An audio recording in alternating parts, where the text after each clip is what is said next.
చేసినప్పుడు ఆయన డబ్బులు చెల్లించని పరిస్థితిలో ఉన్నప్పుడు మొత్తం అన్ని పార్టీలు ఐక్యమై అసలు మధ్య దళారీలు లేకుండా ప్రభుత్వమే కొనుగోలు చేసి రైతాంగాన్ని ఆదుకోవాలని అఖిల పక్షం ఆధ్వర్యంలో 8 రోజులు ఆర్మూర్ ఎంఆర్ఓ కార్యాలయం ముందు ఆమరణ నిరాహార దీక్ష చేయడం జరిగింది. ఆ సందర్భంగా పెద్ద ఎత్తున రైతాంగం కలిసి చౌరస్తాలో ధర్నా చేయడానికి వెళ్ళినప్పుడు లాఠీ చార్జ్, అదే విధంగా పోలీస్ కాల్పుల వరకు వెళ్ళిన విషయం కూడా మీ అందరికీ తెలిసిన విషయమే. ఆనాడు నేటి ముఖంగా మద్దతు తెలపడానికి వచ్చారు. ఆ సందర్భంగా తెలంగాణ ప్రభుత్వమే కనుక అధికారంలోకి వస్తే ఈ మధ్య దళారీ వ్యవస్థను మొత్తం తీసేసి ప్రభుత్వమే కొనుగోలు చేస్తుంది, వ్యాపారం చేస్తుందని ఆనాడు హామీ ఇచ్చిన విషయం కూడా మీ అందరికీ తెలుసు. నేటి శాసనసభ్యులు ఆనాడు నిరాహార దీక్ష చేసిన దాంట్లో ఉన్న విషయం కూడా మీకు తెలుసు. కాబట్టి ప్రధానంగా ఇప్పుడు కూడా పాత రోజుల్నే తీసుకొచ్చి పోయిన సంవత్సరం 4,800 కొని ఇప్పటికీ డబ్బులు చెల్లించినటువంటి వ్యాపారస్తులు ఉన్నారు. అదేవిధంగా ఈ సంవత్సరం 2,000 నుంచి 2,300కు క్వింటాల్ మాత్రమే కొనుగోలు చేసి రైతాంగాన్ని నిలువున ముంచుతున్న పరిస్థితి కూడా మీ అందరికీ తెలుసు. కాబట్టి ఈ మధ్య దళారీ వ్యవస్థను రద్దు చేసి ప్రధానంగా ప్రభుత్వమే కొనుగోలు చేసి వ్యాపారం చేస్తే రైతాంగానికి లాభం జరుగుతుంది, అదేవిధంగా ప్రభుత్వానికి కూడా లాభాలు వస్తాయనే ఉద్దేశంతోనే అందరూ కలిసి ఐక్యంగా ఉద్యమించినప్పుడే రైతులకు లాభం జరుగుతుంది. కాబట్టి ఏం చేస్తే బాగుంటుందనే ఉద్దేశంతోనే ఈ సమావేశాన్ని ఏర్పాటు చేయడం జరిగింది. కాబట్టి రైతులు మీరు ఒత్తిడి తీసుకొద్దాం, కనీసం 4,000 రూపాయలు క్వింటాల్కు వచ్చే విధంగా ఎంత ప్రయత్నం చేద్దాం అని సలహాలు సూచనలు ఇవ్వాలని చెప్పి కోరుతూ, ఇప్పుడు కొంతమంది రైతులు గ్రామాలలో ఇప్పటికే ఇవ్వడానికి సిద్ధమైతులు ఇవ్వకుండా ఆప్తే బాగుంటుందని కూడా నేను మీ అందరికి మనవి చేస్తూ సలహాలు సూచనలు ఇవ్వాల్సిందిగా కోరుతున్నాను.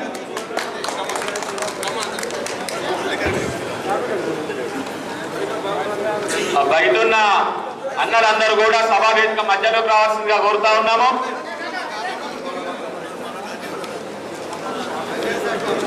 ప్రభుత్వంపై ఏ విధంగా ఒత్తిడి తేవాలనే విషయాన్ని పురస్కరించుకుని మా రైతు సోదరులు కూడా తమ సలహాలు ఇవ్వవలసిందిగా కోరుతా ఉన్నాం.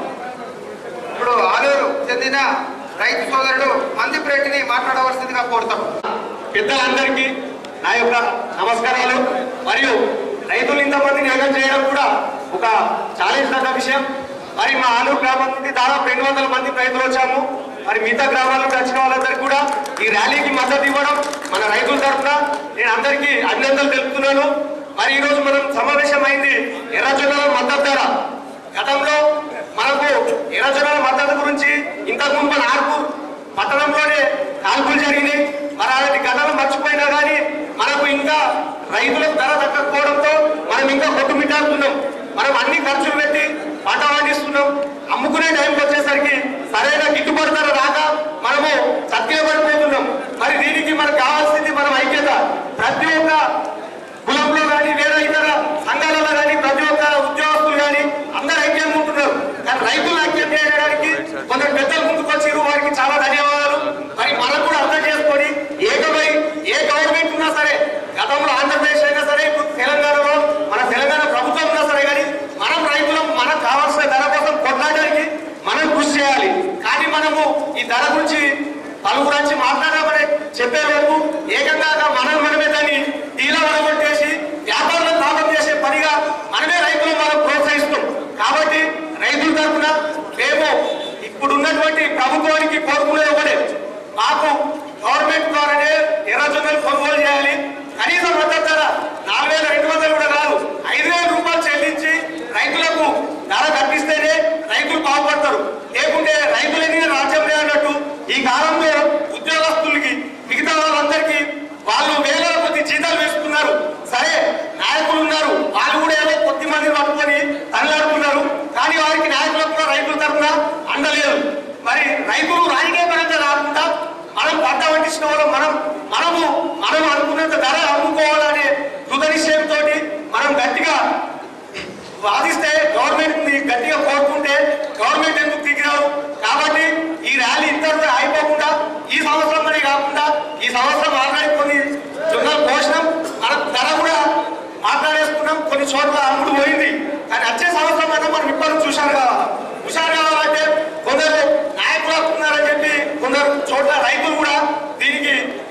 సపోర్ట్ చేస్తలేదు. ఇది ఏ పార్టీ పరంగా కాకుండా రైతుల కోసం మనం కొందరు నాయకులు కావాలా, నాయకుల కోసం రైతులు కావాలని కాకుండా మనం బాగుపడాలంటే కొందరు ఉద్యోగం చేసుకుని కావాలి. కాబట్టి రైతు బాగుంటేనే రాజ్యం బాగుంటుంది. మరి సోదరులందరూ కూడా ఆలోచించవలసినటువంటి అవసరం ఉంది.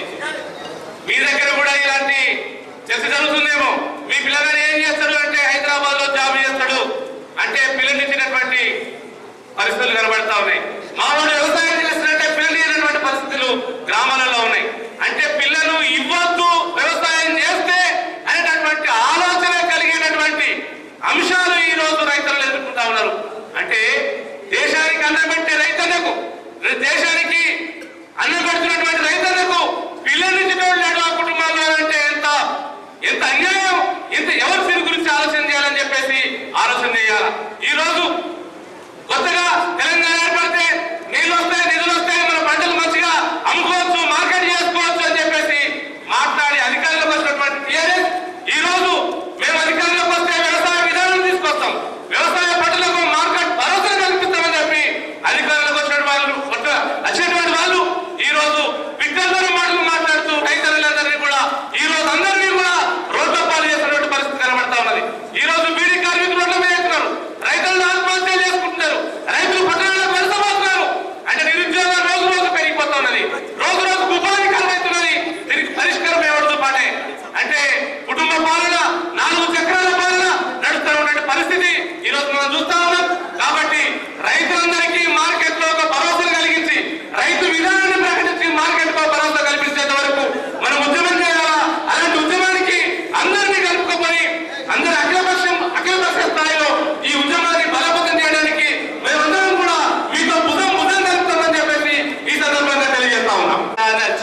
కంటే కరువురా జీవనదులెన్నున్నరా దేశాల చీలి కంటే కరువురా, దేశంలో ప్రేమించమంటే ఓరన్న దేశ సంపద పెక్కుతుండే, మంచి అన్నది పెంచమంటే దేశాల మంది గొప్పలు ముంచుతుండే. దేశమును ప్రేమించమంటే ఓరన్న దేశ సంపద పెక్కుతుండే, మంచి అన్నది పెంచమంటే దేశాల మంది కొంపలు ముంచుతుండే.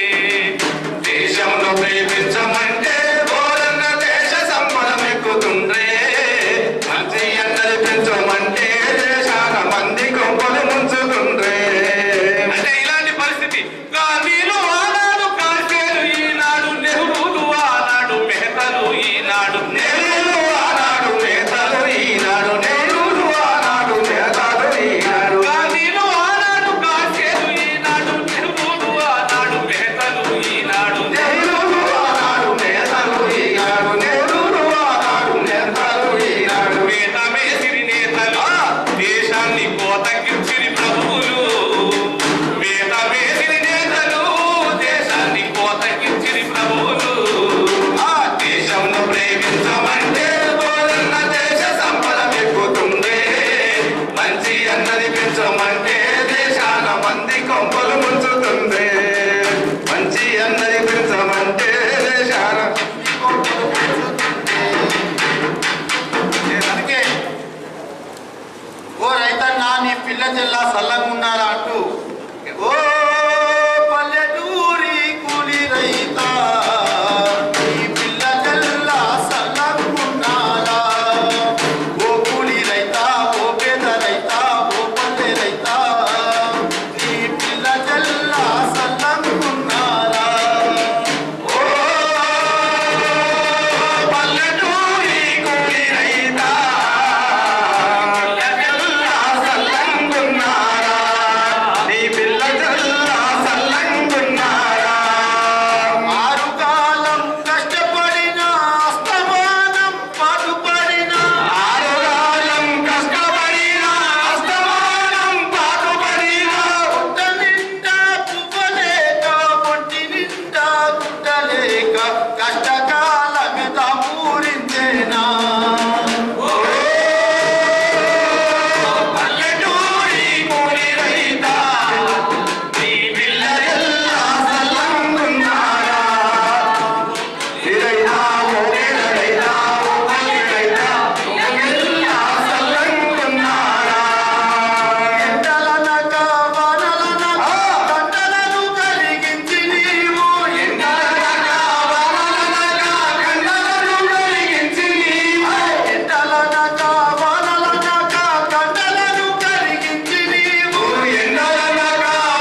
విషయంలో తీసుకున్నటువంటి కార్యక్రమాన్ని అభినందిస్తూ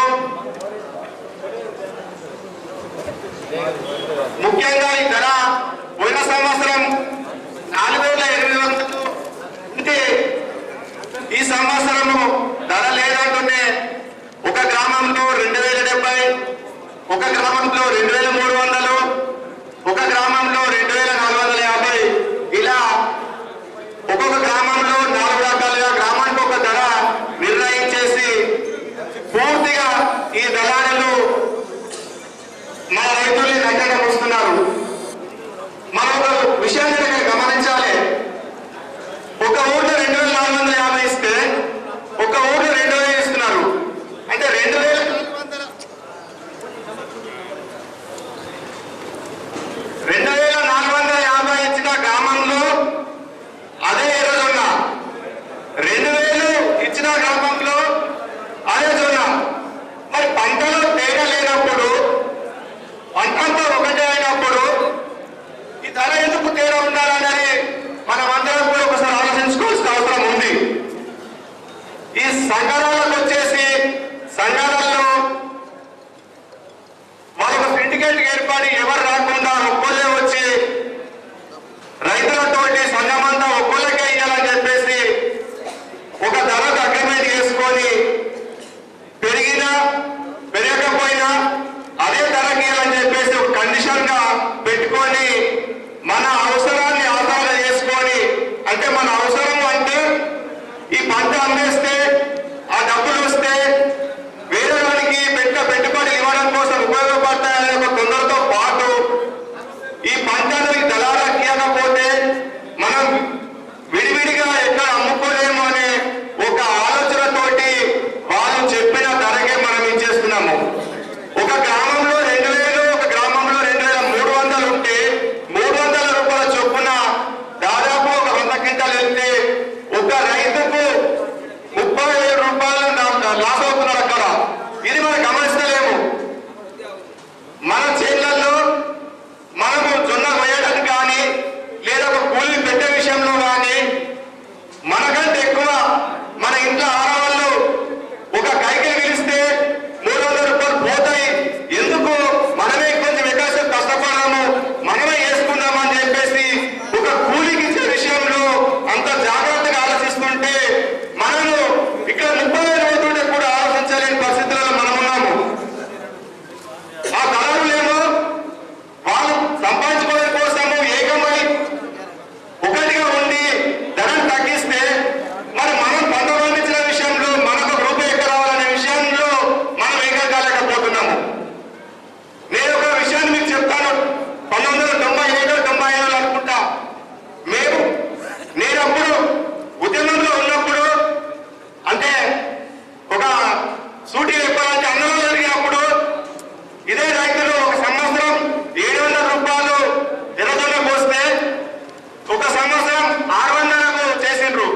ఒక 100 రూపాయలు తగ్గిస్తున్నప్పుడు ఆ రైతులంతా మా దృష్టి తీసుకొస్తే నేను ఇదే వ్యాపారస్తులను, ఇదే దళారులను మా నడుపులకు పిలిచిన సందర్భం ఉంది. వాళ్ళు ఒకటే సూటిగా చెప్పారు, వ్యాపారస్తులంతా మాకు పెంచడానికి ఇబ్బంది లేదు, మేము ఖచ్చితంగా పెంచమంటున్నాము. ఈ గవర్నమెంట్ చెందినటువంటి ఒక ఆనందే ఒప్పుకోవట్లేదు, మాకు మేము సిద్ధంగా ఉన్నాం, ఆయన ఒప్పుకుంటుందని చెప్పేసి సూటిగా దళారులంతా చెప్పిన ఆ రోజు ఉంది. వాళ్ళు చెప్పిన ఇంకో విషయం ఏంటంటే మాకేం లాస్ లేదు, మేము రైతుకు 6 రూపాయలు ఇస్తే 12 రూపాయలు అమ్ముకుంటున్నామన్నారు. అంటే ఇంత డిమాండ్ ఉన్నటువంటి ఈ పంటకు రైతులకు ఇవ్వకుండా రైతులను ముంచేసి వాళ్ళేమో కోట్లు సంపాదిస్తూ ఉన్నారు. ఇంకో విషయం ఏంటంటే ప్రతిసారి ధర లేదు, మేము లాస్ అవుతున్నాము అని చెప్పేసి చెప్తా ఉన్నారు. నేను ఎవరో ఆలూరు నుంచి ఒక అతను ఎంపీ గారు కలిస్తే ఎంపీ గారు రైతుల పట్ల ఆసక్తిగా ఉన్నారు, సమస్యను పరిష్కారం చేస్తారని చెప్పేసి ఆయన ఫేస్బుక్ లో రాయడం చూసిన. కానీ ఆయన తెలంగాణ ఇచ్చారు.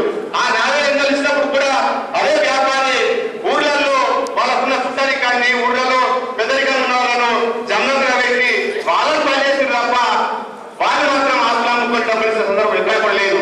కాబట్టి ఇప్పుడు 2,200, 2,300 ఇస్తున్నారు. కాబట్టి మనం మళ్ళీ ఈ విషయం మీద ఏకమై మాట్లాడుకొని ఒక శాశ్వత పరిష్కార దిశగా మనం ఒక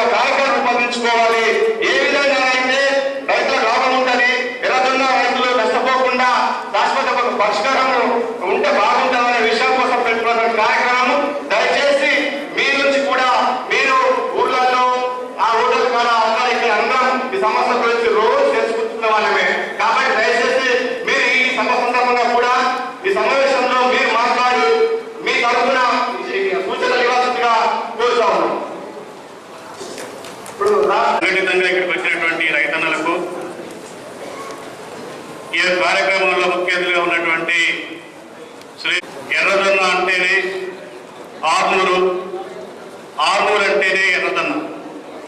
ఇది ప్రపంచంలో భారతదేశంలో ఎక్కడి పోయినా కానీ ఎర్రజొన్న ఒక బ్రాండ్గా ఆర్మూరు ప్రాంతం ఉంది.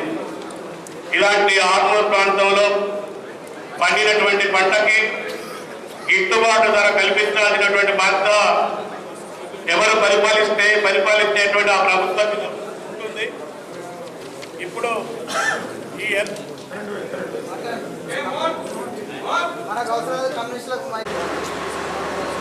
గిట్టుబాటు ధర కల్పించాల్సినటువంటి రాష్ట్ర ప్రభుత్వం గిట్టుబాటు ధర కల్పించకుండా ఈ ప్రాంతంలో ఈ పంటల్లో వ్యాపారం చేసుకుంటున్నటువంటి కొంతమంది దళారులకి ఈరోజు కొమ్ము కాస్తుంది తప్ప రైతుల పక్షాలు లేదని చెప్పి సిపిఎం పార్టీగా మేము భావిస్తా ఉన్నాం.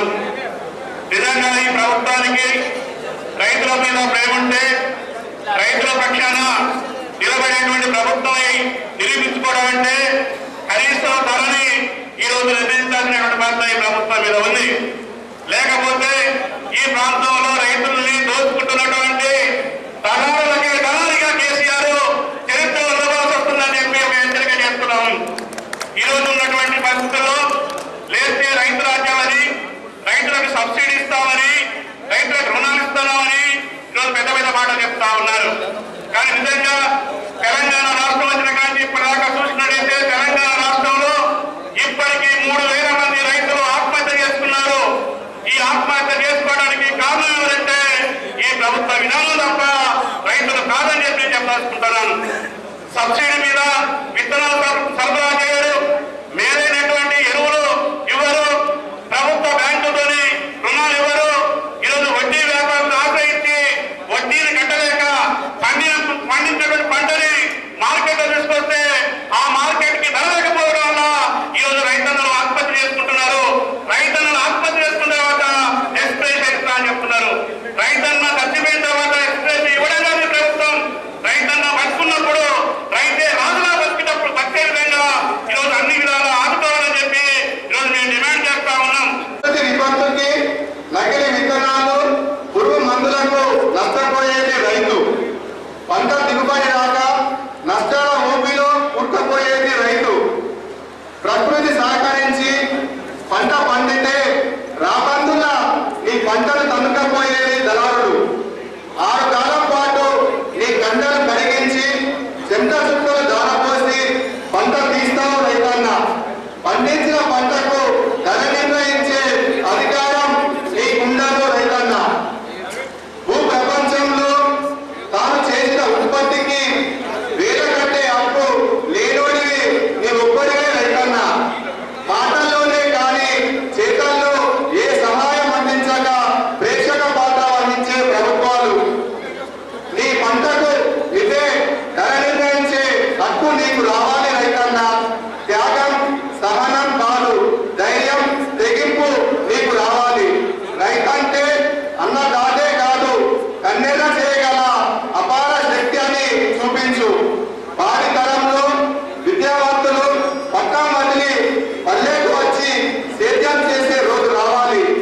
ఇంద్రధనస్సులో రంగులు ఆకాశంలో కాదు, రైతు జీవితంలో ఉండాలి. అది నీవు సాధించాలి. నీ తలపాట మోములో అమాయకత్వం, పంచకట్టులో ఉండత్వం రైతన్న. అది చూసి ప్రతి ఒక్కరూ సెల్యూట్ చేసే రోజు రావాలి. లే, ఆలోచించు, అడుగులై, కథలు కదిలించు.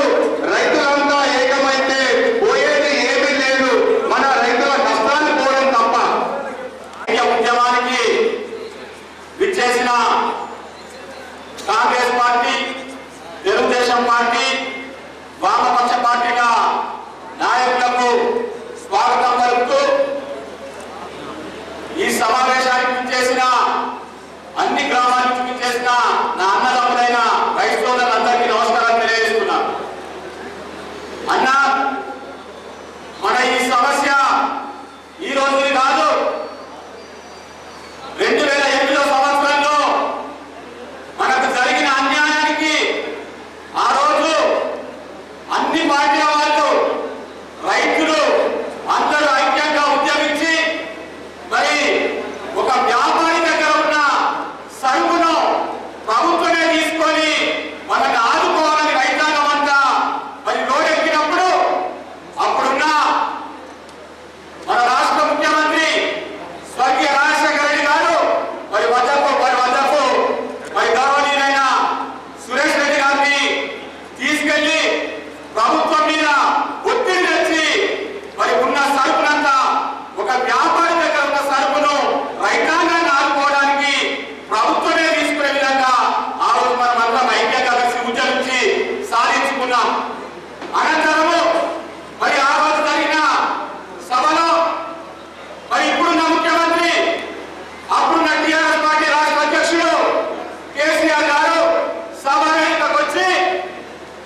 మరి ఆయన అందరూ కాకుండా మనమందరం రైతులందరూ ఐక్యమత్యం ఉండి మళ్ళీ వచ్చే ఎన్నికల్లో ఇలాంటి నాయకులని తల్లికోవాలని కోరుకున్నా సెలవుతున్నాను.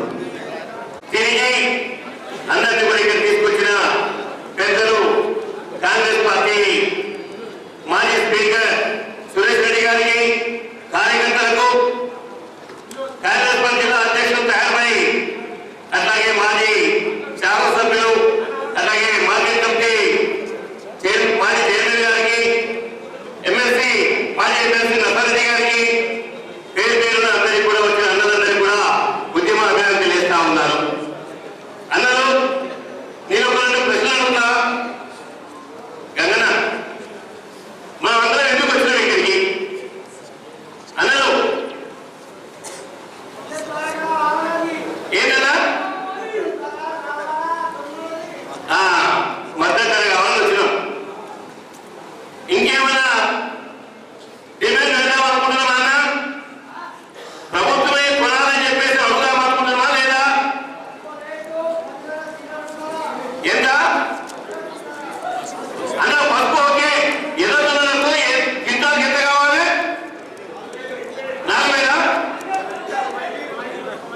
40,000 500 అన్న చెప్పాలి. అందరూ చెప్తూ బాగుంటుంది.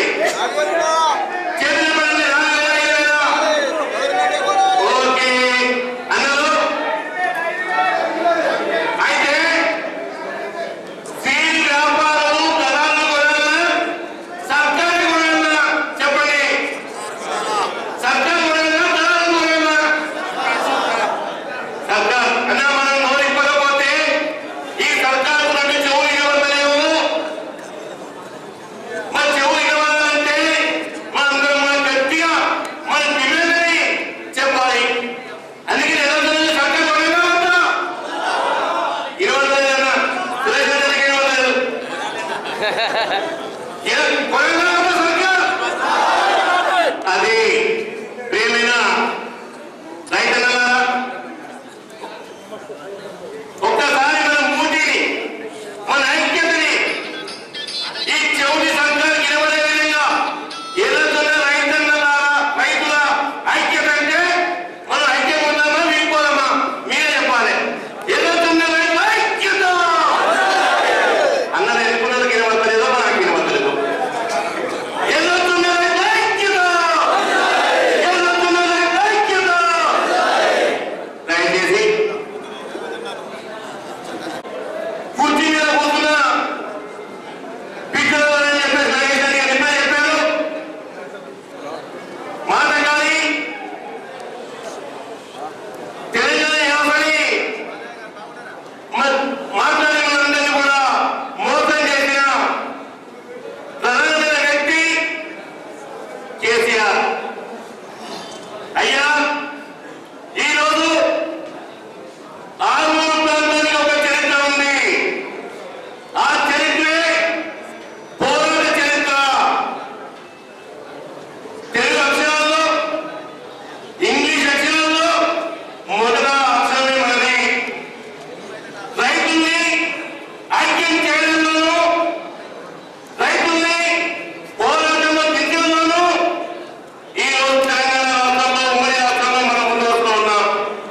అంతెందుకు తెలంగాణకి ఓటేస్తాం, తెలంగాణ ఓటేస్తాం, సంఖ్యల సమస్యలు పక్కన పెట్టి తెలంగాణకి నా ఓటు అని చెప్పేసి టీఆర్ఎస్ని గద్దెకెక్కించాం అందరం కూడా.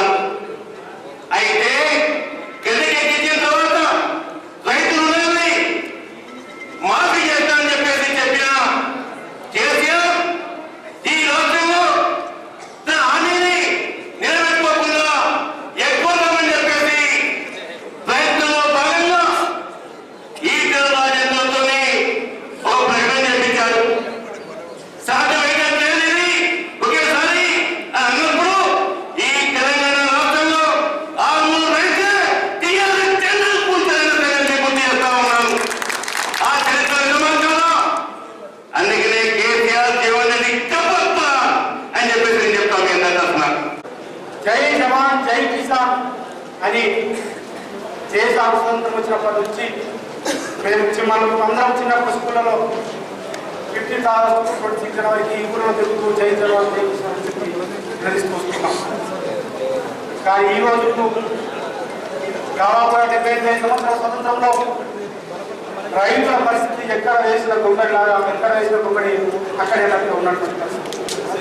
ఆ రోజు మహాత్మా గాంధీ గారు గ్రామ స్వరాజ్యం కావాలి, గ్రామాలు బాగుపడుతుంది, దేశం బాగుపడుతుంది, ఎందుకంటే గ్రామంలో రైతాంగం ఉందని చెప్పేసి గ్రామ స్వరాజ్యం నిర్వహించిండు.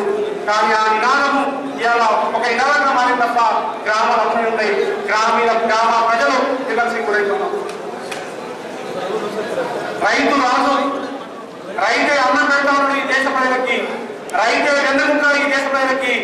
ఆ రైతు ఆహారం కష్టపడితేనే ముఖ్యుడు పువ్వ ఈ దేశ ప్రజలందరికీ వస్తూ ఉన్నది, అతి వస్తూ ఉన్నాం మనము అని ప్రతి సందర్భంలో చెప్తాము. ముఖ్యుడు పువ్వ కోసము దోసడి రక్తం రైతులు చెల్లిస్తున్నాం. ముఖ్యుడు పువ్వ రావాలంటే రైతు యొక్క శ్రమ ద్వారా, రక్తం చెమట ద్వారా వచ్చి దానికి అయ్యే ఖర్చు ఎంతంటే ముఖ్యుడు పువ్వ కావాలంటే దోష రక్తం రైతు చెల్లిస్తున్నటువంటి పరిస్థితి. ప్రతి సందర్భంలో రైతు మోసపోతా ఉన్నాడు. ఇవాళ తెలంగాణ వచ్చిన తర్వాత మన భక్తులు మారుతాయి, మనం బాగుపడతాము. ఇవాళ ఇదే ఆరుమూరు ప్రాంతానికి వచ్చి మీరు చాలా బాగుంటారు, మీరంటే మాకు గౌరవము, ఈ ఆరుమూరు ప్రాంతం అంటే మాకు గౌరవము, ఈ ఆరుమూరు ప్రాంతం లాగానే రైతాంగాన్ని అంతా కూడా తెలంగాణ అంతా కూడా చేస్తాము, సీడ్ గౌరవం తెలంగాణగా మార్చుతాము, మరో అక్కాపూర్ లాగా అన్ని తెలంగాణ ప్రాంతాన్ని మార్చమని చెప్పినటువంటి ప్రభుత్వము ఇలా ఆరుమూరు ప్రాంత రైతాంగాన్ని ఇలా రోడ్ల మీదకి వచ్చే పరిస్థితికి రాపించిన పరిస్థితి. ఇది చాలా మోసంగా చెప్పేసి మనం తెలుసుకోవాల్సి ఉన్నది. ఇలా 4,000 నుంచి 2,000 రూపాయలకు పోయినటువంటి పరిస్థితి. ఇలా ఎర్రజొన్నలు పసుపు 5,000 కూడా మార్కెట్లో రానటువంటి పరిస్థితి. ఈ దేశానికే, ఈ ప్రపంచానికే ఆదర్శంగా ఉన్న రైతాంగము ప్రపంచంలో, దేశంలో ఎక్కడ ఉన్నటువంటి నూతన పద్ధతులతో ఎవరు సహకరించినా, సహాయం చేసినా చేయకుండా గ్రామ కమిటీల ఆధ్వర్యంలో మరి ఒకరు కష్టపడి రైతాంగం అంతా ఆడవాళ్ళు కష్టపడి దేశానికి, ప్రపంచానికి ఆదర్శంగా ఇస్తున్న రైతాంగం ఇలా రోడ్ల మీద రావడానికి కారణం ఎవరు విషయాన్ని మనం తెలుసుకోవాల్సి. ఎవరు ఇలా ఈ రైతాంగం అంతా రోడ్ల మీద రావాల్సిన కారణం. కాబట్టి ఇలా ఈ రోజున సమస్య పరిష్కారం కావాలి, పసుపు పంటకు గిట్టుబాటు జరగాలి. ఏదైతే బ్యాంకుల్లో ఇస్తున్నటువంటి రుణాలు 1,00,000 రూపాయలు మాత్రమే ఇస్తున్నటువంటి పరిస్థితి, అది 3 లక్షల వరకు అవసరం వస్తుంది రోజు అయిపోతుంది రైతులకి. అదేవిధంగా ఇన్సూరెన్స్ ఇవ్వాల్సిన అవసరం ఉన్నది. ఈ అన్ని సమస్యల పరిష్కారం జరగాలంటే మనమంతా ఐక్యంగా ఉండాలి, ఐక్యపాలన చేయాల్సిన అవసరం ఉన్నది. ఇలా రైతుల ఐక్యత, రైతుల ఐక్యత, రైతుల ఐక్యత మనం మొత్తం పోరాడిన తర్వాత మనం ఆర్మూర్ ప్రాంతానికి సంబంధించిన రైతులందరికీ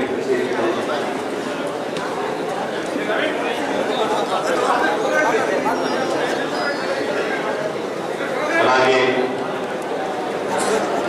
అందరికీ కూడా మద్దతు తెలుసుకోవడానికి వచ్చేసిన మాజీ స్పీకర్ సురేష్ రెడ్డి గారు, మీ అందరికీ తెలుసు ఇవాళ ఇక్కడికి ఎందుకు వచ్చాము.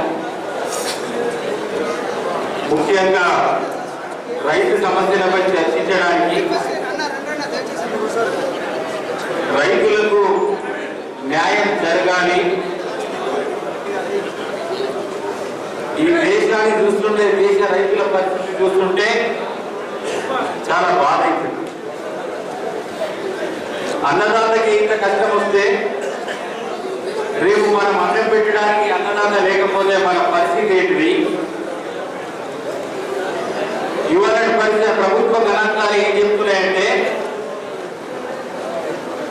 60 లక్షల పైన, 60 లక్షల హెక్టార్ల పైన ఇవాళ రైతు పండించుకునే పంటని గ్రాస్ ఏరియా అయితే దాని నుంచి ఒక 20 నుంచి 30% ఈడు తగ్గింది అని చెప్పేసి ప్రభుత్వ గణాంకాలు చెప్తున్నాయి. అంటే 60 లక్షల హెక్టార్ల నుంచి ఇంకొక 20% తగ్గిస్తే ఒక 40 లక్షల హెక్టార్లకు పడిపోయింది. అంటే రైతు వ్యవసాయం నుంచి దూరం అవుతున్నాడు. మరి రైతు వ్యవసాయం నుంచి దూరం ఎందుకు అవుతున్నాడు అని చెప్పేసి ప్రభుత్వాలు ఆలోచించాల్సిన అవసరం ఏర్పడ్డది. ఇదే 30-40 లక్షల హెక్టార్లు ఉన్నటువంటి 20 లక్షల హెక్టార్లు పడిపోతే రేపు రాష్ట్ర పరిస్థితి ఏంటి?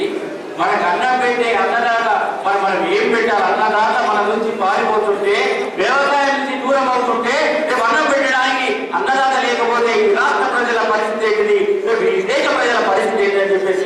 సందర్భంగా ప్రభుత్వాలు అడుగుతుంది. ప్రభుత్వాలు ఆలోచించాల్సిన అవసరం ఏర్పడ్డది. రైతులని కాపాడుకోవాల్సిన బాధ్యత ప్రభుత్వం పైన ఉన్నది. ఈ ప్రభుత్వం వాళ్ళకు అన్ని రకాల సహకారాలు అందించాల్సిన బాధ్యత ఇవాళ ప్రభుత్వం పైన ఉన్నది. లేకపోతే రేపు రాబోయే కాలంలో మనకు అన్నం కూడా దొరకదని చెప్పేసి ఈ సందర్భంగా తెలియజేస్తుంది. ఆహార ధాన్యాలు పండించే రైతన్య మూలమైతే రేపు మన పరిస్థితి ఏంటని చెప్పేసి ఆలోచించాల్సిన అవసరం ఉన్నది. మన రైతన్య బాధ గురించి ఆలోచించాల్సిన అవసరం లేదా? ఈ ప్రభుత్వాలు ఆలోచించాలి, ఒక చర్యలు చేపట్టాలి, రేపు పాలసీలు తీసుకురావాలి. ఈ రైతాంగాన్ని ఆదుకోవాల్సిన పాలసీలే తీసుకురావాల్సిన బాధ్యత ఇక ఆసన్నమైతే, లేకపోతే ఈ రైతు మనకు దూరం అయితే, ఈ అన్నదాత ఈ వ్యవసాయానికి దూరం అయితే రేపు అన్నం పెట్టేటోడు మనకు వెళ్ళదు. ఇవాళ అదే అడుగుతున్నాం, రైతన్న మరి ఎందుకు దూరం అవుతున్నాడు ఈ వ్యవసాయం నుంచి, అన్నదాత ఎందుకు ఈ వ్యవసాయం నుంచి దూరం పోతున్నాడని ప్రభుత్వాలు ఆలోచించాలి. ఎందుకంటే గిట్టుబాటు ధర, ఏ పంటకు గిట్టుబాటు ధర రాకపోతే ఆయన ఎందుకు వ్యవసాయం చేస్తారు? గిట్టుబాటు ధర పండించే పంటకు, ఏ పంట అయినా సరే, ఇవాళ ఎర్రజొన్న కానీ, ఇవాళ పసుపు కానీ, వరి కానీ, ఇంకా ఆహార ధాన్యాలు కానీ, ఇవన్నిటికీ ఆయన గిట్టుబాటు ధర రాకపోతే పంట పండించి ఏం లాభం? అందుకే దాని వల్లనే గిట్టుబాటు ధర రాకపోవడం వల్లనే ఇవల్ల రైతన్న వ్యవసాయం నుంచి దూరం అవుతుంది. పెద్దల గౌరవనీయులు మాజీ స్పీకర్ సురేష్ రెడ్డి గారు, శాసన మరి కాంగ్రెస్ పార్టీ అధ్యక్షుడు నారాయణ గారు, మరి రాజారావు యాదవ్ గారు, మరి మాజీ శాసనసభ్యులు అనిల్ గారు, మిగతా మరి ఈ కార్యక్రమాన్ని నడిపిస్తున్నటువంటి రైతు సోదరులు, Congress party, Telugu Desam party, communist party నాయకులు, సోదరులు ఉద్యమకారులు, మరి ప్రభాకర్ గారు, మిగతా పేరు పేరున్న మీ అందరూ కూడా రైతు సోదరులకు అందరూ కూడా నాయకులు నమస్కారం తెలియజేస్తూ, ఈ కార్యక్రమం ముఖ్య ఉద్దేశం ఒకటే. ఈ రోజు మరి అన్ని విషయాలు మీకు తెలుసు, అన్ని విషయాలు ప్రభుత్వంలో ఎమ్మెల్యే తెలుసు, ప్రభుత్వంలో ముఖ్యమంత్రికి తెలుసు. కానీ మేము చెప్పింది కాదా, ఎవరితో ఏం కాదు అనేది తోలు మందంతో ఎందుకంటే వ్యవహరిస్తున్న తీరు తప్ప ఈరోజు తెలగరాదు. విషయాలు మనం ఏదో చెప్తే కొత్తగా నేర్చుకున్న వ్యక్తులు కూడా అక్కడ ఎవరు లేవు. ఎందుకంటే ఇంతకుముందు తెలుగుదేశం పార్టీ అధికారంలో, కాంగ్రెస్ పార్టీ అధికారంలో మేమున్నామని జెండా పెట్టుకొని ఉద్యమం చేసినటువంటి వ్యక్తులే అయ్యా మీకు తెలగరాదు, కానీ మీ తోలు మందంతో ఎందుకంటే మీరు నిర్లక్ష్యం చేస్తుండొచ్చు.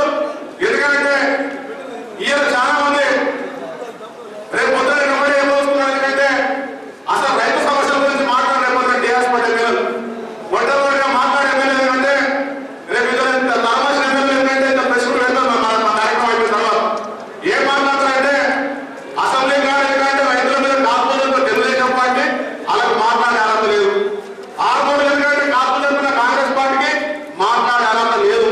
అయ్యా ఇవన్నీ మానుకోండి, ఎందుకంటే ఈ తలమాసిన మాటలు మానుకోండి. ఎందుకంటే వీళ్ళకి దగ్గర ఉండరు.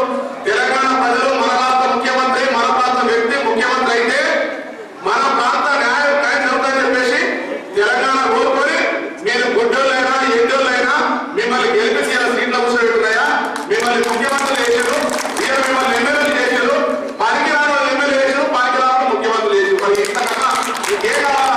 దీనికి కారణం ముఖ్యమంత్రి కంటే ఎవరైనా కాదు, తెలంగాణ రాష్ట్ర ఆత్మగౌరవం ఉండాలా, తెలంగాణ ప్రాంత వ్యక్తి ముఖ్యమంత్రి అయితే బాగుందనే ఉద్దేశంతో తెలంగాణ రాష్ట్రం సాధించుకున్నాం. కాబట్టి తెలంగాణ రాష్ట్ర వ్యక్తి ముఖ్యమంత్రి కావాలని ఈయన టీఆర్ఎస్ పార్టీలో బెల్లలో గుండో బ్యానర్లో మీద గెలిచింది తప్ప మిమ్మల్ని కొత్తగా గెలిపేది.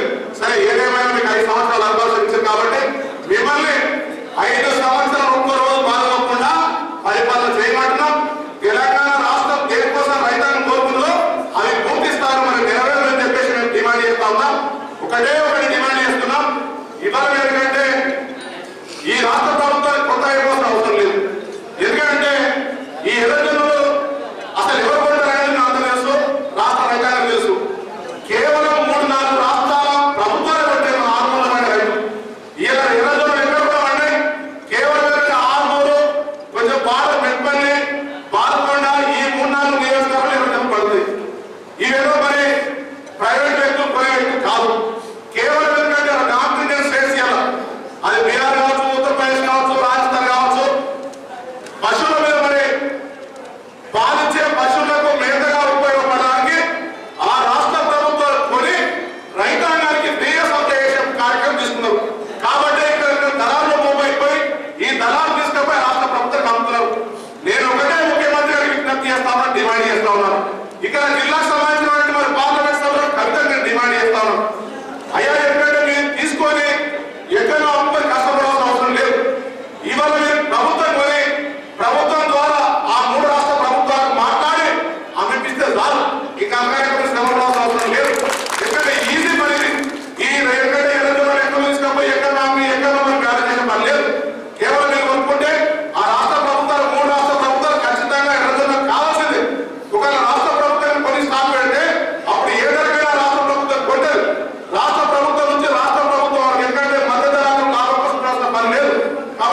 సంవత్సరాల నుంచి పండిస్తున్నటువంటి ఎర్రజొన్న రైతాంగం యొక్క కష్టాల పట్ల వారికి రావాల్సినటువంటి ప్రభుత్వం ధర నిర్ణయించకుండా చేస్తున్నటువంటి ఈ రోజు వ్యత్యాసం ఏదైతే ఉందో దానికి వేదిక మీద ఉన్నటువంటి పెద్దలందరూ టిఆర్ఎస్ పార్టీ బీజేపీ పార్టీ తప్ప అన్ని పక్షాల పార్టీల నాయకులందరూ వారితో పాటు వచ్చినటువంటి రైతు సోదరులందరికీ గత 3 రోజులుగా మేమంతా రైతుల దగ్గరికి వెళ్ళి ఈ సమస్య పరిష్కారం కొరకు సురేష్ రెడ్డి గారితో పాటు అందరూ ఈ రోజు వేదిక మీద ఉన్న వాళ్ళందరం మీకు సంపూర్ణ మద్దతు ప్రకటిస్తాం, మీతో ఉంటామనేటువంటి మాట తెచ్చి తిరుగుతా ఉన్నాం. రైతు సోదరులందరూ ఈ రోజు ఇక్కడికి వచ్చి ఇక్కడ సమావేశంలో ఏ తీర్మానం అయితే మనం చేస్తా ఉన్నామో ఆ తీర్మానానికి నాకన్నా ముందు మాట్లాడినటువంటి పెద్దలు భక్తులందరూ మాట్లాడినట్టుగా ఒకవేళ గౌరవ శాసనసభ్యులు కానీ అధికారంలో ఉన్నటువంటి పార్లమెంట్ సభ్యులు కానీ ఈ సమస్యను పరిష్కారం చేస్తారా, రాజీనామా చేస్తారా, మీ విజ్ఞతకే వదిలిపెట్టుతామనేటువంటి మాట తెలియజేస్తూ పెద్దలు సురేష్ రెడ్డి గారిని మాట్లాడవలసిందిగా కోరుతాము. అందరికీ ప్రత్యేకంగా వారికి నేను నా తరఫున మా పార్టీ తరఫున అభినందనలు కృతజ్ఞతలు తెలియజేస్తూ కార్యక్రమాన్ని చక్కగా ఏర్పాటు చేశారు, సంతోషంగా ఏర్పాటు చేశారు. కానీ బహుశా ఒక్క విషయాన్ని గమనించలేదు. 30 ఏళ్ళకెళ్ళి ఎర్రజొన్న పండిస్తూ మోకాలు అయిపోయినాయి కాబట్టి రైతులు కొంచెం విమర్శంగా మారారు. చాలా మంది పెద్ద మనుషులు అయిపోయారు. కానీ కాలగట్టుల కంటే ఇంకా కడుపులో పెట్టుకుందని పడుతుంది కాబట్టి ఇంకో 10 నిమిషాలు ఓపికతో మీరు కూర్చుంటే తప్పనిసరిగా ఈ సదస్సు ద్వారా మీరు వచ్చి ఈ సమావేశంలో మీ సంతకాలంతా కూడా ఏర్పాటు చేసిన తీర్మానంపై ఏదైతే మీరు సంతకాలు చేశారో ఆ సంతకాలు చేసిన ప్రతి ఒక్క అంశాన్ని సాధించే వరకు మేమందరం నిద్రపోమని ఈ సభ ద్వారా మీకు తెలియజేస్తున్నాను. ఎందుకంటే మిత్రులారా, నేను చాలా సంవత్సరాలకి గమనిస్తూనే వచ్చాను.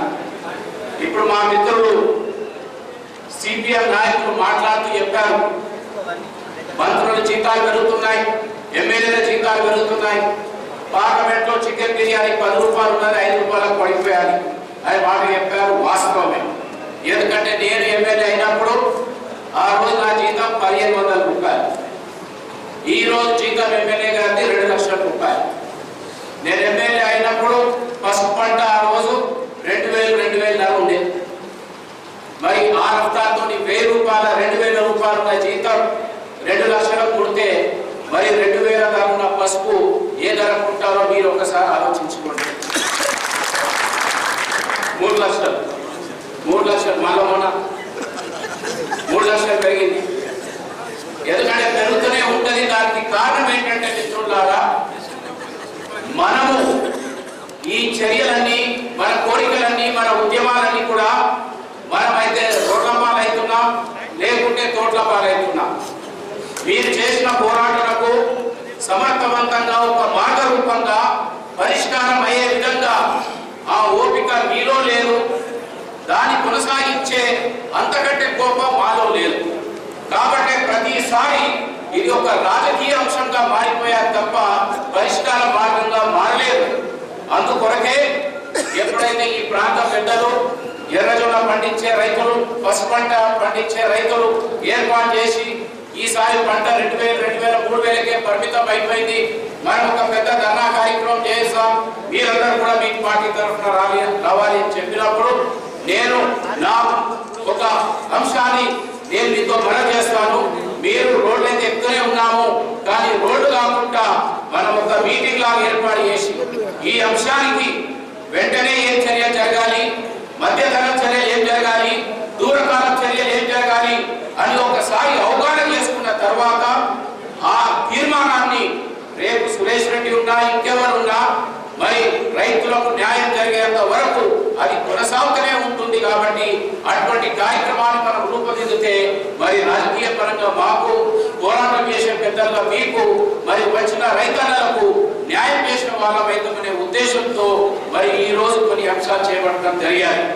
ఈ రోజు మిత్రులు మాట్లాడుతూ చాలా స్పష్టంగా మనకు అనేకమైన అంశాలు మీకు తెలియని కావు, కానీ అయినా ఒకసారి మీలో ఒకసారి తెలియజేస్తూ రాష్ట్ర ప్రభుత్వము కేంద్ర ప్రభుత్వానికి కన్నువిప్పు జరిగే విధంగా ఒక నిర్ణయం జరగాలనే ఉద్దేశంతోనే ఈ కార్యక్రమాన్ని ఏర్పాటు చేశారు అనే విషయాన్ని కూడా నేను మీతో మనవి చేస్తున్నాను. ఈ రోజు ఇమీడియట్ గా ప్రస్తుతం మన దగ్గర ఉన్న సమస్య, మనం పండిస్తున్న ఎర్రజొన్న పంట 2000 నుంచి మొదలై నిన్న మొన్న 2300 దాకా పోయారు. దాంట్లో 10 కిలోల కడత అని సుమారు 10% పండించిన పంట మరి కడత కింద తీసేస్తుంటే మరి అది ఎన్ని కోట్లు అవుతుంది అనేది మన కార్పొరేట్ ప్రభాకర్ గారు చాలా చక్కగా మనకు వివరించారు. సో పోయినసారి 5000, 4800, ఈసారి 2400, 2000కి ఈ విధమైన ఇంత వ్యత్యాసం ఎందుకు జరుగుతుందనే విషయాన్ని కూడా ఆలోచించే సమయం ఇది. అయితే ఇప్పుడే పెద్దలందరూ కూడా చెప్పారు, భగవంతుడికి ప్రాంతం మీద దయ ఉంది కాబట్టి ఆర్మూర్ ప్రాంతాన్ని తయారు చేసినప్పుడు కొంచెం ఎక్కువ శ్రద్ధ చూపించి ఈ భూమిలో అటువంటి బలం కలిగించారు. ఈ భూమి పైన పుట్టిన రైతులకు అటువంటి ధైర్యాన్ని కల్పించారు కాబట్టి ప్రపంచంలో లేని పంటలు ఈ ఆర్మూర్ ప్రాంతంలో పండుతున్నాయి. అయితే మిత్రులారా, మీ అందరికీ తెలుసు, ప్రపంచంలో ఏ ప్రాంతంలో అయినా పంటలు పండేటప్పుడు ఒక ప్రాంతానికి ప్రత్యేకమైన పంట పండితే దానికి ఒక పేటెంట్ పద్ధతిలో నిర్ణయాలు జరుగుతాయి. ఆ ప్రాంత పంటలు అంటే దానికి అంతర్జాతీయంగా గుర్తింపు వస్తూ ఉంటారు. మరి ఈ రోజు 2 ప్రధానమైన పంటలు మనం పండిస్తున్నాం. ఒకటి పసుపు పంట, ఒకటి ఎర్రజొన్న పంట. మిగతా పంటలతో పాటు మిగతా పంటలన్నీ ఆర్మూర్ ప్రాంతంలో పడుతున్నాయి, నిజామాబాద్లో పడుతున్నాయి, ఈస్ట్ గోదావరిలో పడుతున్నాయి, బీహార్లో పడుతున్నాయి. కానీ పసుపు ఎర్రజొన్న మాత్రం మన ప్రాంతానికే పరిమితమయ్యారు. మన ప్రాంతంలో ఉన్న భూమి ఈ పంటకు సూట్ అవుతుంది. ఆ పసుపు పంట పండించేంత కృషి, కష్టం 9 నెలలు 10 నెలలు చేసే రైతాంగం ఇక్కడ ఉంది. అంతకంటే ముఖ్యంగా అంతర్జాతీయ సదస్సులలో నేను చెప్తుంటాను ధైర్యంగా, నువ్వు ఏ ప్రాంత వాసుడివి, మీ ప్రాంతంలో రైతులు ఎలా పనిచేస్తారంటే మా రైతన్న సంగతి పక్కన పెట్టి మా రైతు చెల్లెలు, మా రైతు అక్కలు 45-46 డిగ్రీల మరి విష్ణుగత టెంపరేచర్ ఉన్న సమయంలో తోటలలో కనిపిస్తుంటారు. పెద్ద ఏ ప్రపంచంలో కూడా ఏడు కూడా అటువంటి శ్రమ ఉంటుందనే విషయాన్ని కూడా ఎంతో గర్వంగా మరి అటువంటి కష్టపడుతున్న మీకు న్యాయం చేసే బాధ్యత మాపై ఉంది. మాతో పొరపాట్లు అయినాయా? బహుశా అయ్యవచ్చు. పొరపాట్లు అనేది ఒకసారి మనము అధికారంలో ఉన్నప్పుడు కొన్ని పనులు చేస్తాము, కొన్ని పనులు చేయము. పనులు జరగనప్పుడు ఇటువంటి సమావేశాలు పెట్టి మీరు ప్రభుత్వ కన్ను వైపు అయ్యే విధంగా చేస్తూ ఉంటారు. ఉదాహరణకు 2 విషయాలు మీ దృష్టికి తీసుకొస్తాను. పసుపు పంట గురించి నిన్న నాకు అయిపోయారు. పసుపు ఎర్రజొన్నలో ఉన్నా పసుపు పంట విషయానికి ఒకసారి ఆలోచిస్తే 2008లో ఆ రోజు ఇలాగే ధరపడిపోతే మేము ప్రభుత్వానికి చెప్పాము, మీరు కేవలం ఆర్మూర్లో మార్కెట్ గ్యారంటీ మార్కెట్ ద్వారా ధర పెరుగుతుందంటే ఆ ఏడాది ఉద్యమం చేసే వాళ్ళంతా కూడా 4500 రూపాయలు అడిగారు. మార్కెట్లో మార్కెట్ ద్వారా ప్రారంభించారు. మార్కెట్ కొనుగోలు మొదలుపెట్టిందనే ఏర్పడగానే 5000, 6000, 8000, 16,000 పోయారు, 17,000 దాకా పోయారు. అయితే నేను చెప్పడం ఏంటంటే ప్రభుత్వం తలుసుకుంటే చేయగలుగుతుంది. ఆ రోజు ప్రభుత్వం చేశారు కాబట్టి రాబోయే ప్రభుత్వాలు దాన్ని ఆసరాగా తీసుకోండి, దాన్ని సాంప్రదాయంగా తీసుకోండి, ఇంకా ధైర్యం ఉండి రైతుని కాపాడాలనుకుంటే దాన్ని చట్టం కింద చేయండి అని అటువంటి అవకాశాలు కూడా కల్పించడం జరిగింది. ఎర్రజొన్న విషయంలో కూడా మిత్రులు చెప్పారు, ఒక దళారి రైతులకు మోసం చేస్తే ఇద్దరు మధ్యన బేరమైతే రైతులు మోసపోతున్నారు కాబట్టి ఆ రోజు ప్రభుత్వాన్ని 2008లో 9లో ఆ రోజు రాజశేఖర రెడ్డి గారు ముఖ్యమంత్రిగా ఉండే, నేను మీ ఆశీర్వాదంతో సభాపతిగా ఉన్నప్పుడు ముఖ్యమంత్రి గారికి చెప్తే ఆ రోజు రాజశేఖర రెడ్డి గారు మానీయుడు మరి వారి నిజంగా ఆత్మశాంతి లభించాలని కూడా ఈ రోజు వరకు కూడా ఒప్పుకుంటారు. ఎందుకంటే రైతు బాధ్యతలో ఉన్న రాజశేఖర రెడ్డి గారు చెప్పారు, స్పీకర్ సార్ నువ్వు చెప్పావు ఇది రిక్వెస్ట్ కాదు ఇది ఆదేశం అని చెప్పి ఆ రోజు 35 కోట్ల రూపాయలు ప్రాంత రైతులకు ఇప్పించారు. 9 కోట్లు బకాయి ఉంటే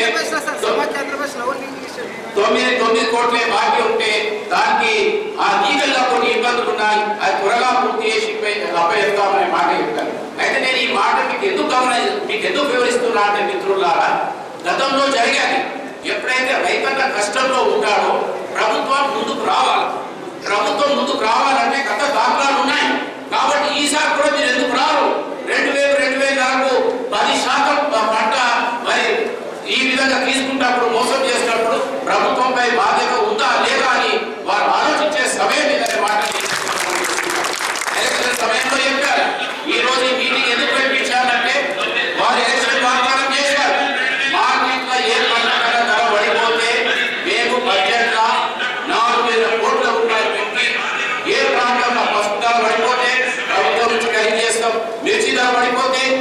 చేస్తాం, లేకుంటే ఇంకో పత్తి ధర పడిపోతే ఖరీదు చేస్తామని మీరు చెప్పిన మాటనే 4,000 కోట్లు కాదు, ఇక్కడనైతే ప్రస్తుతం 60,000-70,000 కోట్లు ఇచ్చేస్తే ఈ ప్రాంతం కూడా ఎంతో బాగుపడడానికి అవకాశం ఉందనే విషయాన్ని కూడా ఈ రోజు నేను ప్రభుత్వాన్ని దృష్టికి తీసుకెళ్తున్నానే విషయాన్ని కూడా నేను ఈ సందర్భంలో మీతో మనం చేస్తున్నాం.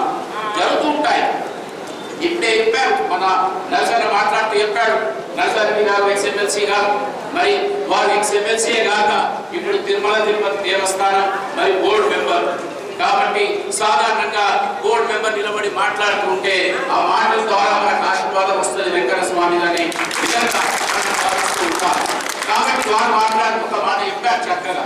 ఏమన్నాడు, మనం పండించిన ఎర్రజొన్న ఇది సీడు, ఈ సీడ్ని తీసుకెళ్లి ఉత్తర భారతదేశంలో కానీ పాకిస్తాన్ లో కానీ ఇంకా మిగతా ప్రాంతాలలో కూడా అది ఫాడర్ కింద పశువుల వేల కింద ఉపయోగించుకుంటున్నారు అక్కడ పండించి. దానివల్ల పాల ఉత్పత్తి పెరుగుతుందనే విషయం చెప్పారు.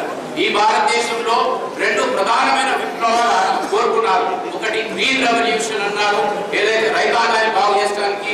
రెండోది వైట్ రెవల్యూషన్ అంటే పాల ఉత్పత్తి పెంచడానికి. ఆ పాల ఉత్పత్తి పెంచడానికి ఆ ఉద్యమానికి ఆ రెవల్యూషన్ కి ప్రధాన మరి ఉద్యమకారులుగా దాన్ని కాపాడుతున్న వాళ్ళు మీరు ఎర్రజొన్న రైతులనే మాట్లాడే సందర్భంలో మనం చేస్తున్నాం. మనం ఇచ్చిన సీట్తోనే అక్కడ ధాన్యం దొరుకుతుంది పంట వాళ్ళకు, దాని ద్వారానే ఈ విధంగా పెరుగుతుంది. కాబట్టి ఈ మీటింగ్ లో నేను చెప్పాను, వేదిక మీద కొందరు ఉద్యమం చేసే శక్తి ఉంది, కొందరికి మీ వెంట నిలబడి మాట్లాడే శక్తి ఉంది. నేను శాసన సభాపతిగా పనిచేశాను. ఏదైనా ఈ సమస్యకు పరిష్కారం కావాలంటే చివరికి శాసనసభలో చర్చ జరగాలి. మీరు మనం చూసారు, నిజాం షుగర్ ఫ్యాక్టరీ తెరిపియాలి, నిజాం షుగర్ ఫ్యాక్టరీ తెరిపియాలని ఉద్యమాన్ని తీసుకొచ్చాం. ఉద్యమంలో మాట వినకుంటే అసెంబ్లీలో మా పార్టీ ద్వారా మిగతా పార్టీల ద్వారా చర్చ తీసుకొచ్చాం. ఆ చర్చలో ప్రభుత్వ అభిప్రాయం ఏంటనేది బయటకు లాగారు. మరి 100 రోజులలో తెలుస్తా అన్నారు. ఇప్పుడు అది నడిపించే సవాలే లేదు, మేము తీసుకునే సవాలే లేదని మాట చెప్పారు. అంటే ప్రభుత్వం అభిప్రాయం అనేది బయటపడ్డది, ప్రభుత్వం నిర్ణయం బయటపడ్డది. కాబట్టి ఆ తర్వాత రైతులు ఏం నిర్ణయం చేయాలో ఆ నిజాం షుగర్ ఫ్యాక్టరీ విషయంలో నిర్ణయం చేసుకుంటారు. రేపు కొత్త ప్రభుత్వాలు వస్తే దాన్ని తెరిపిస్తాం, ప్రభుత్వం తరఫున నడిపిస్తామని చెప్తారు. ఆ తర్వాత రైతులు నిర్ణయం తీసుకుంటారు. అదే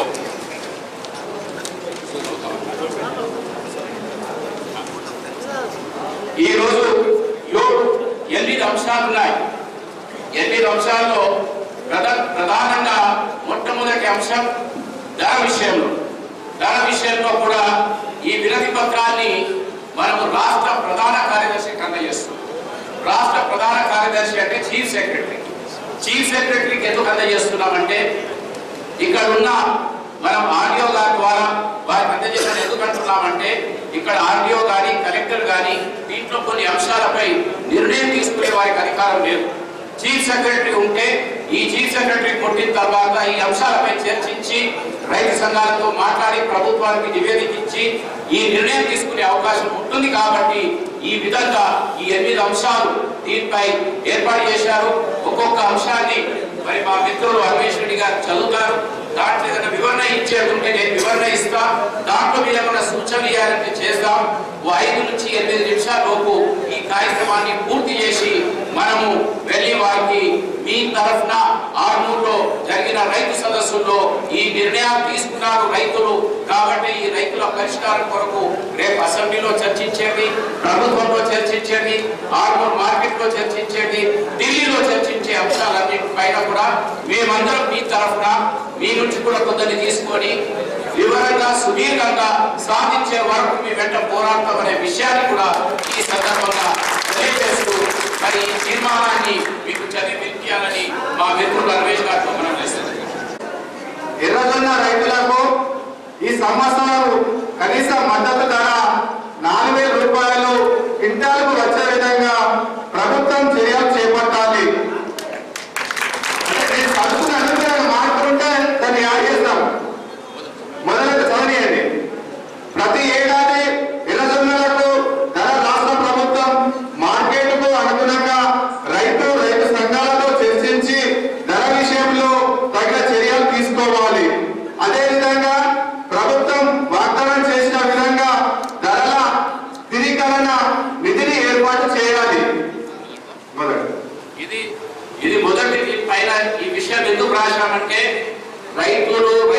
రైతులతో చర్చించిన తరువాత ధర నిర్ణయం చేయాలనేది. ఎందుకంటే ఎర్రజొన్న రైతు ధర మార్కెట్ బట్టి గిట్టుబాటు ధర లేనప్పుడు ప్రభుత్వమే మార్కెట్ ద్వారా రైతుల నుండి నేరుగా కొనుగోలు చేసి రైతులను ఆదుకోవాలి. మూడవది, ఎర్రజొన్నలు ఎగుమతి అవుతాయి కాబట్టి కేంద్ర వాణిజ్య వ్యవహారాల శాఖ పరిధిలో ఉన్న ఎగుమతి ప్రోత్సాహనాలు తద్వారా నిధులు ఈ ప్రాంతంలో ఉపయోగించే విధంగా రాష్ట్ర ప్రభుత్వం ఒక అధికారిని నియమించి లక్ష్యం పూర్తయ్యే వరకు చర్యలు చేపట్టాలి. ఇది చాలా ముఖ్యమైన అంశం మిత్రులు, రైతు సోదరులారా. ఎందుకంటే విదేశాలకు ఎగుమతి అవుతుంది. నాలుగవది, రైతుల ప్రయోజనాలు కాపాడే సమగ్ర విత్తన చట్టం తెలంగాణ ప్రభుత్వం తీసుకురావాలి.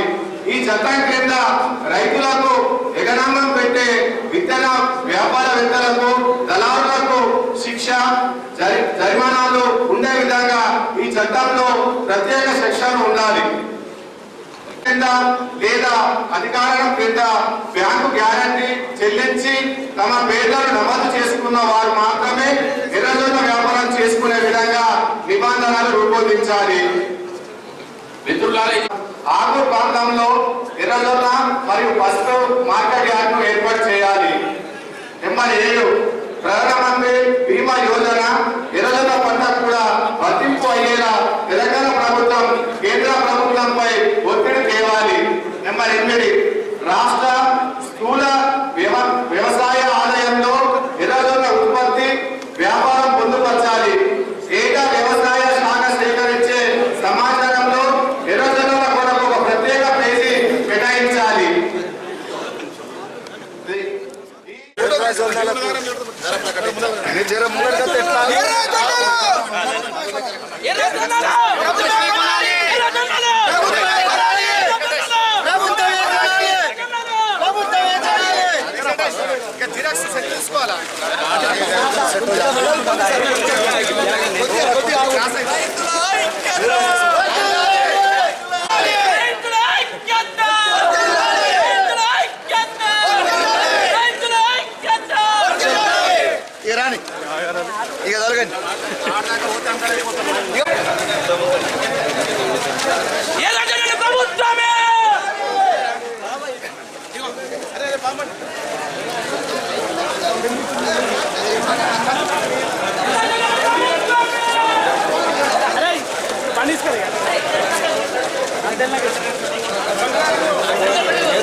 ఇది ఒక చీకటి రోజుగా భావిస్తున్నా.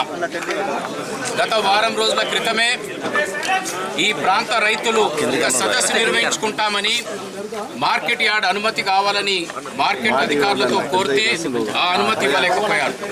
ఆ తరువాత గత్యంతరం లేక ప్రజానికానికి ఇబ్బంది కావచ్చు అనే ఉద్దేశంతో రైతులంతా కలిసి ఒక ఫంక్షన్ హాల్లో ఈ రోజు ఈ ప్రాంతంలో ఎదుర్కొంటున్న ఎర్రజొన్న సమస్య, పసుపు సమస్యను, వారికి గిట్టుబాటు ధర రావటం లేదు, దానికి ప్రభుత్వము వెంటనే తాత్కాలిక అదేవిధంగా దూరకాలపు చర్యలు ఏమి తీసుకోవాలని సుదీర్ఘంగా చర్చించి ఆ చర్చించిన అంశాలన్నీ కూడా ప్రభుత్వానికి, ప్రభుత్వ రాష్ట్ర కార్యదర్శి చీఫ్ సెక్రటరీ గారికి ఆర్డీఓ ద్వారా ఒక మెమొరండం ఇస్తామని ఆర్డీఓ కార్యాలయానికి 4 రోజుల క్రితం చెప్పినప్పటికీ కూడా వారికి సమాచారం అందజేసిన తర్వాత కూడా మరి ఈరోజు ఆ వినతి పత్రాన్ని తీసుకునడానికి కూడా మరి రెవెన్యూ అధికారులు వారి ఆఫీస్కి తాళాలు వేసుకొని ఈరోజు రైతుల తరఫున పోరాటం చేసే అనేక రాజకీయ పార్టీ నాయకుల్ని మరి రోడ్డు పైన కూర్చుండబెట్టి మేము నిరసన తెలిపే పరిస్థితిని ఈరోజు ఈ ప్రభుత్వం ఏర్పాటు చేసేది.